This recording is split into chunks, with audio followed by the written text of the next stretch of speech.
Alright, we just covered OS market share, so let's get into browser market share. Now, obviously, this can be just inaccurate for the same reason that OS share is, but usually the inaccuracies result in more Internet Explorer hits, in other words, false positives for IE, for browsers that are looking for IE, than others. So, IE may be smaller. Believe it or not, the most popular browser right now, based on the statistics, is IE8. From most popular to least popular, at least in terms of user base, is IE8, Firefox 3.6, IE7, Firefox 3.5, IE6, Chrome, followed by Safari and other versions of Firefox 3, and tailing off with Opera for the top spots. Then Firefox 2 rounds off, and that's the end of the top 10. But a picture's worth 1,000 words, so let's look at the actual trends. The blue line is Internet Explorer. This orange line here is Firefox. The yellow line here is Safari. The green line here is Opera. The only reason I put Opera on this chart is because Opera is the one throwing this big tantrum about the fact that they were the default, they followed that suit with the European Union that now has that roulette wheel thing and everyone else. So here's the trend. It's like the other chart. This one starts in May of 2007, so as of next month it will be 3 years worth of stats. As you can see, over that same 3 years, Firefox has had absolutely no problem eroding away at IE's market share. Safari has been eroding away at IE's market share. Here's the thing. I hate Apple, but I think if Apple was actually capable of writing good software without having absolute control of everything, namely, the software they wrote worked well on other people's platforms, that they didn't need to have absolute control of an operating system to be able to write software for it, I'd say Safari would be a very close second to Mozilla. Because it is a good browser overall. It has a good plug-in base, has a good thing. But because the Windows version of Safari is just so crappy compared to the Mac version of Safari, and there is no Linux version of Safari, Safari is in 4th place overall. And the reason I say that is because this is the trend for Chrome, this little brown line here. And if we'll zoom in here, you will see that since Chrome came on the scene and said, we're going to make our browser compatible with everyone. And Chrome is a minimalistic browser with a far smaller plugin group and does a hell of a lot less. But yet it's already overtaken Safari.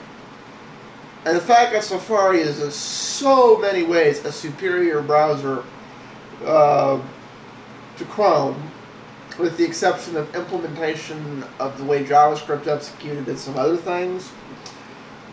The fact that Safari has this ridiculous market share is entirely Apple's fault. For the fact that they can't play nice with anything but a Mac. So, anyways, and of course, now it's running off. Now, this chart, shows a pretty interesting thing. I know a lot of people say IE9 is going to have HTML5 support, and IE9 is finally going to recognize CS, style sheets, and yada yada, and so on and so forth. Well, IE may have the majority share, but this chart pretty much points out that IE9 is IE's last real ditch effort. Because if this trend continues on for another 3 years, IE is no longer going to become the predominant browser. And when that happens, It's the only reason I'm looking forward to that, because IE has been holding up the internet for years, damn near a decade. So I would love nothing more than for this trend to continue, so the internet can get on with itself and go, okay, good, we're going to work with everyone else. And that really is why more people are switching from IE. You would think IE would be the predominant browser, but as this chart shows otherwise. I'm not sure, and I'm going to get bitten, and people are going to yell at me for this, but I'm not sure Mozilla can keep growing. I think here's what's going to determine if Mozilla continues to grow. It's going to depend whether or not they get smart and embrace the direction that HTML5 is going. I realize there are licensing fees to that and other things, but they need to do it. And they can do that and still stay a free browser and still be...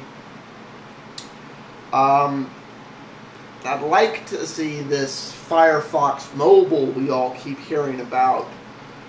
One of the reasons Safari is this strong is, if you'll notice here, there's this big spike here. These were iPhones. Okay? It's like, I know this chart goes back the last 3 years, but around here was when the iPhone started to really kick off, because it's... so, anyways... This is the share. We'll come back in a month, see where it's going. But, that's where it's on. IE falling, Firefox growing, Chrome making its onslaught to get a good chunk of Firefox's share, and in all cases, IE losing. Peace out, all. It's on statistics like this. I would appreciate it if y'all would leave comments or something to let me know. If there's anything in particular else in relation to this y'all want kept track of, because all this information is online and publicly accessible, but nowhere is it in just a clear history chart of this is what it's been doing and this is science. Like you have to click through 50 billion menus to get this information, and it makes so much more sense to just look at it like this. So if there's any other aspects of this, like individual versions you want tracked or other stuff, I have the stats for IE, Firefox, all the way back to 1, Opera 9. I even have AOL 6 and other things. So it's like, let me know. Peace out, all.